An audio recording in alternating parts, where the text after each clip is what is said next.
வணக்கம். வசீகர நர்பவி millets ragi cookies. இப்போ நம்ம ராகி குக்கீஸ் செய்கிறதுக்கு தேவையான மாவு 2 கப் ராகி மாவு எடுத்திருக்கேன்.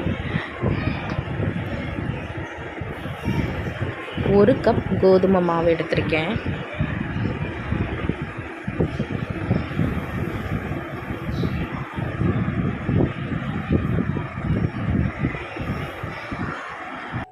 ரெண்டு மாவையும் நல்லா மிக்ஸ் பண்ணி நம்ம வச்சுக்கிறணும். அதுக்கப்புறம் ராகி குக்கீஸ் பண்ணுறதுக்கு தேவையான unsalted butter, baking powder, baking soda, 1 cup நாட்டு சர்க்கரை, சாக்கோ சிப்ஸ், ஏலக்காய் தூள், 2 ஸ்பூன் ரவை சேர்த்து நல்லா கலந்துக்கிட்டு 1 teaspoon baking soda, 1 teaspoon baking powder எல்லாம் போட்டு நல்லா மிக்ஸ் பண்ணிவிட்டு அதுக்கப்புறம் 1 பிஞ்ச் உப்பு போட்டு நல்லா மிக்ஸ் பண்ணிடணும்.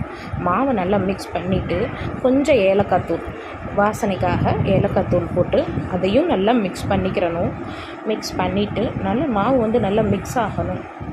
அதுக்கப்புறம் 1 கப் நாட்டு சர்க்கரை போட்டு அதையும் நல்லா மிக்ஸ் பண்ணிவிட்டு கொஞ்சம் சாக்கோ சிப்ஸ் ஒரு 2 ஸ்பூன், அப்புறம் அன்சால்டட் பட்டர் அதை நல்லா உருக்கி அதையும் சேர்த்து நல்லா மிக்ஸ் பண்ணிவிட்டு அதுக்கப்புறம் கொஞ்சமாக 2 ஸ்பூன் வெண்ணிலா எசன்ஸ், நான் 2 மூடி ஊற்றிருக்கேன் ஃப்ளேவருக்காக.